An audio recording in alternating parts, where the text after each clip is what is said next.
നമുക്കേ ഒരു നെയ്പ്പത്തൽ ഉണ്ടാക്കാം. കണ്ണൂരുകാരുടെ സ്വന്തം നെയ്പ്പത്തൽ, കണ്ണൂരുകാരുടെ ഐറ്റമാണ് ഈ നെയ്പ്പത്തൽ എന്ന് പറയുന്നത്. നമുക്കത് എങ്ങനെ ഉണ്ടാക്കുന്ന നോക്കാം. ഞാൻ നേരത്തെ ഒരു ബൺദോശ ഉണ്ടാക്കിയപ്പോൾ പിള്ളേരൊക്കെ കഴിച്ചിട്ട് നെയ്പ്പത്തൽ പോലിരിക്കുന്ന പറഞ്ഞു. അന്ന് ഞാൻ വിചാരിച്ച ഒരു നെയ്പ്പത്തൽ ഉണ്ടാക്കണം. പക്ഷേ എനിക്ക് ഇപ്പോഴാണ് അത് ഉണ്ടാക്കാൻ സമയം കിട്ടിയത്, ഉണ്ടാക്കാൻ ഒത്തത്. നമുക്ക് ഇന്ന് ഞാൻ ഡിന്നറിനൊക്കെ ആ നെയ്പ്പത്തൽ ഉണ്ടാക്കാമെന്ന് വെച്ചു. നെയ്പ്പത്തലിന് നല്ല കോമ്പിനേഷൻ തന്നെ ചിക്കൻ കറിയാണ്. പക്ഷേ ഞാൻ ഇന്നിവിടെ ഉണ്ടാക്കുന്ന മുട്ട സ്റ്റൂ ആണ്. അപ്പം നമുക്കത് ഒന്ന് ഉണ്ടാക്കി നോക്കാം. അതെങ്ങനെയാണ് ഉണ്ടാക്കുന്നത് പലർക്കും അറിയാമായിരിക്കും, എന്നാലും അറിയാൻ വയ്യാത്തവർക്ക് വേണ്ടിയിട്ട് ഞാൻ പറയുകയാണ്. നമുക്കൊന്ന് നെയ്പ്പത്തൽ ഒന്ന് ഉണ്ടാക്കി നോക്കാം. നെയ്പ്പത്തൽ ഉണ്ടാക്കാനായിട്ട് സാധാരണ കണ്ണൂരുകാരൊക്കെ ഉണ്ടാക്കുന്ന ശരിക്കുള്ള സ്റ്റൈലിൽ ഉണ്ടാക്കുകയാണെങ്കിൽ അത് അരി അരച്ചൊക്കെയാണ് ഉണ്ടാക്കുന്നത്. ഇത് ഞാനിവിടെ അരി അരച്ചല്ല, അരിപ്പൊടി കൊണ്ടാണ് ഉണ്ടാക്കുന്നത്. അരിപ്പൊടി വെറും അരിപ്പൊടിയല്ല, പുട്ടുപൊടി. എന്തുണ്ടോ ഇത് പൊൻകതിറിൻ്റെ പുട്ടുപൊടി.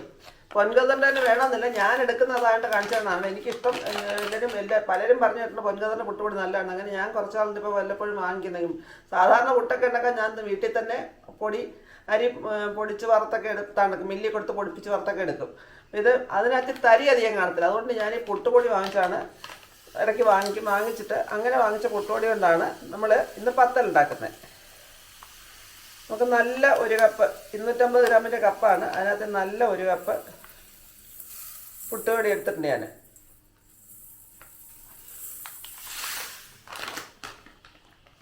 അതുകൊണ്ട് നല്ല തരിയുള്ള പുട്ടുപൊടിയാണ്. നമ്മൾ സാധാരണ വീട്ടിൽ പൊടിച്ച് വെക്കുമ്പോൾ നമ്മൾ പുട്ടുപൊടി തന്നെ വെച്ചാൽ പുട്ടിന് മാത്രമേ വെക്കത്തുള്ളൂ. മറ്റേ സാധാരണ അല്ലാതെ നമ്മൾ പൊടിച്ച് വെക്കാമെങ്കിൽ ഇടിയപ്പവും പത്തിരിയൊക്കെ ഉണ്ടാക്കാൻ നല്ലതാണ്. അപ്പോൾ അതുകൊണ്ട് അതിരിക്കുന്ന ആ തരി ഇല്ലാത്തതായതുകൊണ്ട് ഞാൻ തരിയുള്ള പുട്ടുപൊടി കൊണ്ടാണ് ഇപ്പോൾ ഉണ്ടാക്കുന്നത്. അപ്പം നമുക്കിനി ഇതിനകത്തിലൊന്ന് കുഴച്ചെടുക്കണം. അതിനായിട്ട് നമുക്ക് ഇതേ കപ്പിനകത്തിൽ ഒരു 1.25 കപ്പ് തിളച്ച വെള്ളം ഒഴിച്ചാണ് കുഴയ്ക്കുന്നത്. ഞാൻ ഇനി വെള്ളം തിളപ്പിച്ചുകൊണ്ടാണ്, നിങ്ങളത് കാണിച്ചേച്ച് വെള്ളം തിളപ്പിക്കാൻ വെച്ചുകൊണ്ടാണ്. ഞാൻ വേണ്ട വെള്ളം തിളപ്പിച്ച് വെച്ച് നല്ല തിളച്ച വെള്ളമാണ്. അത് നമ്മൾ ഈ മെഷറിംഗ് കപ്പ്, നമ്മൾ മെഷർ ചെയ്തെടുത്ത കപ്പ്, ആ കപ്പിനകത്ത് തന്നെ മെഷറിംഗ് കപ്പ് ആകുമ്പോഴത്തെ 1/4 1/2 1/4 എന്ന് എഴുതി വെച്ചിട്ടുണ്ട്. ഇതിനകത്ത് എഴുതി വെച്ചിട്ടുണ്ട്. അപ്പോൾ ആ അളവിനാണ് എടുത്തേക്കുന്നത്. 1.25 കപ്പ് വെള്ളം എടുത്തിട്ടുണ്ട്. നമുക്കിത് ഇതിനകത്തേക്ക് ഒഴിച്ചു കൊടുക്കാം. ഇത് പുട്ടുപൊടിക്ക് തരിയുള്ളതായതുകൊണ്ട് ആ തരിയൊക്കെ ഒന്ന് കുതിർന്ന് വരും ഇങ്ങനെ വെള്ളം ഒഴിച്ച് കഴിയുമ്പോൾ. ഇത് നമുക്കിതിനെ ഒന്ന് ഇളക്കിയിട്ട് 10 മിനിറ്റ് ഒന്ന് അടച്ചു വെക്കാം. അപ്പോഴത്തേക്ക് ആ അരി ഇന്ന് കുതിർന്ന് നല്ല പരുവത്തിന് കുഴച്ചെടുക്കാൻ പരുവത്തിനായി കിട്ടും. ഇപ്പോൾ ഈ വെള്ളം പോലെ ഇരിക്കുന്നെങ്കിലും കുഴപ്പമില്ല. എൻ്റെ ശബ്ദം കേൾക്കുന്നതെന്ന് പറയുന്നുണ്ട്. അത് മൈക്ക് എനിക്കില്ല, എൻ്റെ മൈക്ക് ചീത്തയിപ്പോൾ, അതുകൊണ്ടാണ് ശബ്ദം കേൾക്കാത്തത്. ഞാൻ എന്നാലും മാക്സിമം സൗണ്ട് എടുത്താണ് പറയുന്നത്. ഇനി നമുക്കിതിനെ ഒന്ന് അടച്ചു വെക്കാം. ഒരു 10 മിനിറ്റ് കഴിഞ്ഞിട്ട് അപ്പോഴത്തേക്ക് ബാക്കി ഇച്ചിരി സാധനം എടുക്കാനുണ്ട്. അത്ര നേരം ഒന്ന് റെസ്റ്റ് എടുക്കട്ടെ. ഇനി എന്താണ്ട് അതിനകത്ത് ചേർക്കാൻ വേണ്ടി ഞാൻ നല്ല ഒരു കപ്പ് തേങ്ങ തിരുമ്മി വെച്ചിട്ടുണ്ട്. തേങ്ങ കൂടുതലിട്ടാൽ കുറച്ചുകൂടെ കൂടുതലിട്ടാൽ നല്ലതാണ്. ഒരുപാട് കൂടുതൽ വേണ്ട, എന്നാൽ തേങ്ങ ഇടുന്നതാണ് ടേസ്റ്റ്. പിന്നെ അതുകൊണ്ട് ഒരു 4-5 ചുവന്നുള്ളി, ഒരുപാടാവരുത്, ചുവന്നുള്ളിയുടെ മണം വല്ലാതായി പോകരുത്. പിന്നെ വേണ്ടുന്ന ഒരു 1/2 ടീസ്പൂൺ പെരുംജീരകം,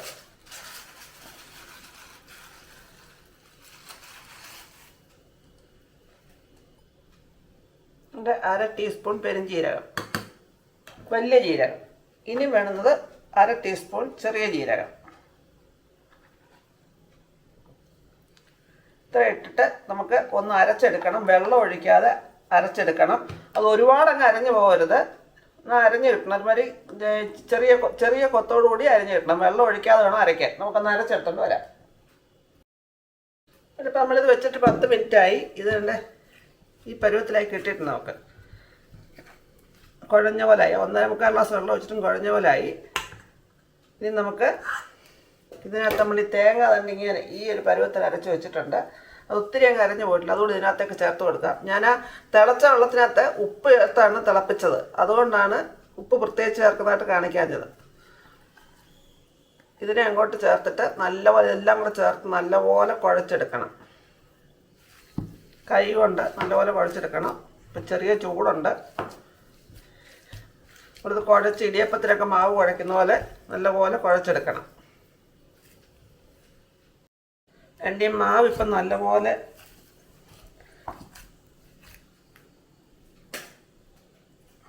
കുഴച്ച് റെഡിയാക്കി എടുത്തിട്ടുണ്ട് നമ്മൾ. ഇനി നമ്മളിതിനെ ഒന്ന് പരത്തിയെടുക്കണം. നമ്മൾ കുഴച്ചെടുക്കുമ്പോൾ കുറച്ച് മാവ് എടുത്തിങ്ങനെ നോക്കാം. നമുക്കത് ഒരുപാട് വെള്ളം പോലെ ആയി പോകരുത്. പിന്നെ വെള്ളം കുറവാണെന്നുണ്ടെങ്കിൽ നമുക്ക് അന്നേരം ഇച്ചിരി നല്ല തിളച്ച വെള്ളം തന്നെ ചേർത്ത് ഒന്നുകൂടെ ഇതാക്കിയെടുക്കാം. ഇങ്ങനെ വരണം, കുഴച്ചെടുത്ത് ഈ പരുവത്തിൽ വരണം ഇങ്ങനെ. അപ്പം നമുക്കിനി ഇതിനെ ഒന്ന് പരത്തിയെടുക്കാം. പരത്തിയിട്ടൊക്കെ ഉണ്ടാക്കി തിരക്കാം. നമുക്കിനി ഈ മാവിനെ നമുക്ക് ഉരുട്ടിയെടുക്കണം. അതിനായിട്ട് ഇച്ചിരി വെളിച്ചെണ്ണ ഞാൻ കയ്യിലോട്ട് ഒഴിക്കുക. വെളിച്ചെണ്ണ ഒഴിച്ചെടുക്കുമ്പോൾ കയ്യിൽ ഒട്ടിപ്പിടിക്കത്തില്ല മാവ്.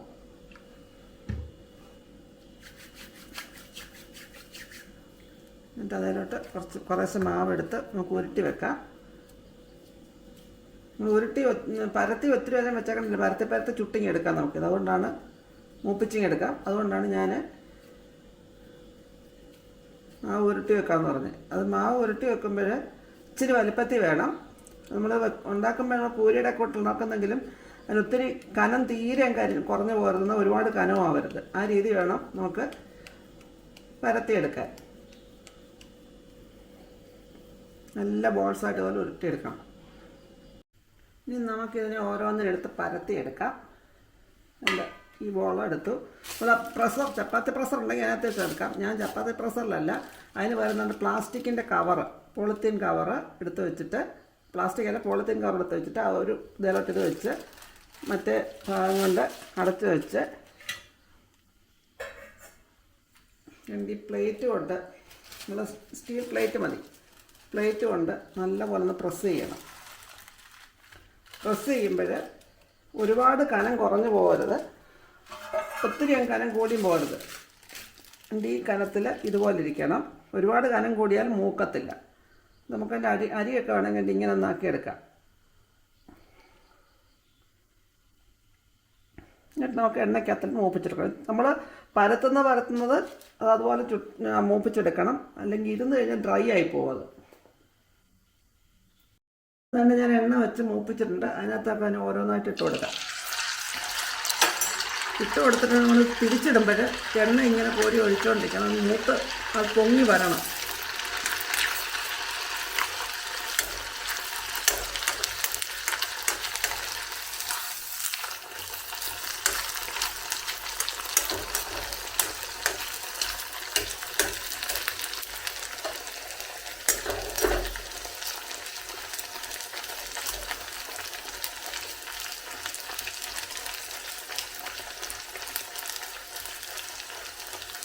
ഈ മീഡിയം ഫ്ലെയിമിൽ വെക്കാവുള്ളൂ, അല്ലെങ്കിൽ ലോ ഫ്ലെയിമിൽ വെക്കാവുള്ളൂ, അല്ലെങ്കിൽ പെട്ടെന്ന് കരിഞ്ഞു പോകും.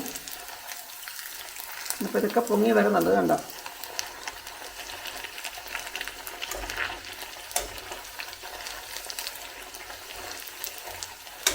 ഇത് നല്ല ഭംഗിയായിട്ട് പൊങ്ങി വരുന്നുണ്ട്. ഇത്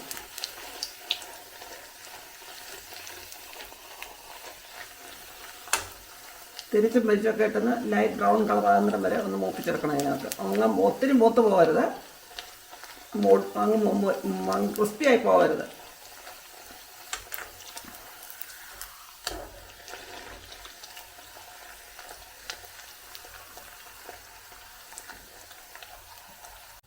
നമ്മളെന്തായിട്ട് ആ നെയ്പ്പത്തിലാണ് മൂത്ത് പൊങ്ങിയൊക്കെ വന്നിട്ടുണ്ട്.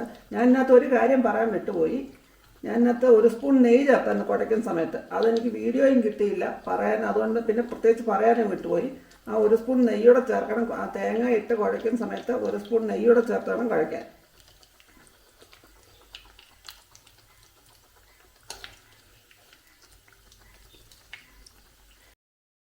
അതായത് ഞാൻ അടുത്താമത്തെ ഇപ്പം പരത്തി കൊണ്ടുവന്ന് ചുട്ടെടുക്കാം. ഇതുപോലെയൊക്കെ എല്ലാം മൂപ്പിച്ചെടുക്കണം. ഈ വീഡിയോ മിസ്സാക്കാതെ കണ്ടില്ലെങ്കിലേ ഞാനിതുപോലെ ചില ഭാഗങ്ങളൊക്കെ പറയാൻ വിട്ടുപോകും, വീഡിയോ ഓൺ ചെയ്യാൻ മറന്നു പോകും. നിങ്ങൾ വിചാരിക്കും നെയ്പ്പത്തലിന് നെയ്യില്ലാതുണ്ടോ നെയ്പ്പത്തൽ ചോദിച്ചത്. ചേർത്തിട്ടുണ്ട്, പറയാൻ വിട്ടുപോയതാ, വീഡിയോ എടുക്കാൻ വിട്ടുപോയതാ. ഇതുപോലെ അത് ബാക്കിയെല്ലാം ചുട്ടെടുക്കാം. ഞാൻ ചുട്ടെടുക്കാൻ നമുക്ക് മൂപ്പിച്ചെടുക്കാം. എടാ എടുത്ത് വെക്കുന്ന ഞാൻ വീഡിയോ ഒക്കെ എടുക്കുന്നതിന് മുമ്പ് കഴിച്ചു കഴിച്ചോടാ. എന്താ എന്താ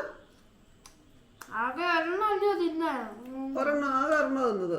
എന്നിട്ട് ഇത് നിങ്ങൾ ഇന്നലെ ഉണ്ടാക്കി എത്ര ടേസ്റ്റ് ഉണ്ടോ? അത് അതിനേക്കാൾ നല്ലതാണോ അതിനേക്കാൾ ചീത്തയാണോ? കഴിഞ്ഞ ദിവസം നിങ്ങൾ എൻ്റെ അച്ഛൻ ഉണ്ടാക്കിയില്ലേ അതോടെ? സെയിം ടേസ്റ്റാ. എന്നാലും അവിടെ എന്താ തന്നെ കറി? അവിടെ എന്താ കറി? മുട്ടക്കറി. അതിനേക്കാൾ നല്ലതാണേ മുട്ടക്കറി. അതിപ്പം വീടുകളുടെ മുട്ടക്കറി പോലല്ലേ? ഏത് ആ വീട്ടില് എടാ നീ ഭയങ്കര ബുദ്ധിമാനാടാ.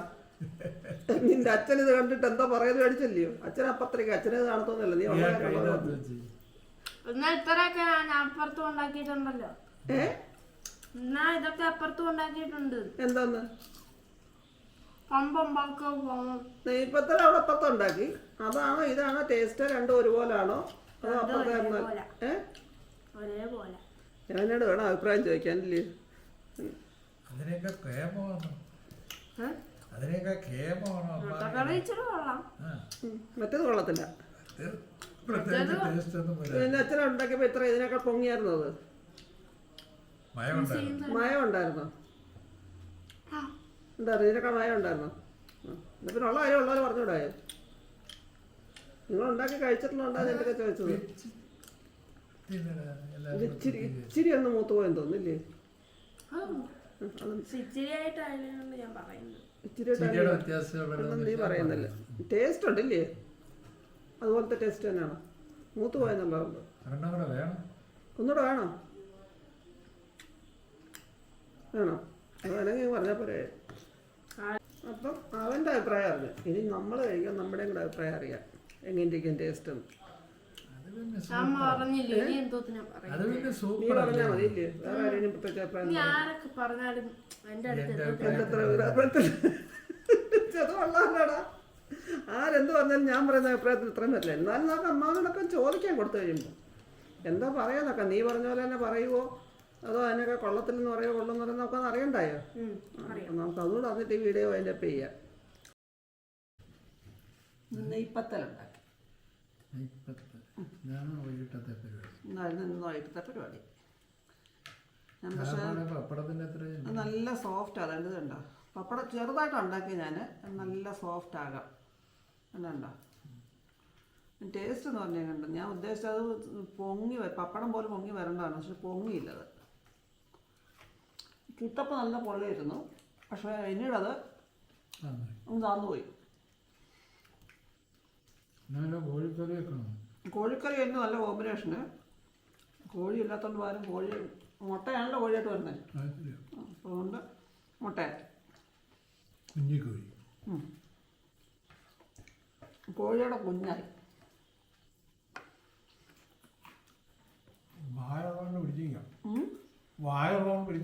അത് കണ്ടല്ലോ ഞാൻ നിൽക്കുന്നില്ല. എനിക്ക് മേടിച്ച് വയ്ക്കുമോ? ഇത് കഴിച്ച ടേസ്റ്റ് ഉണ്ട്.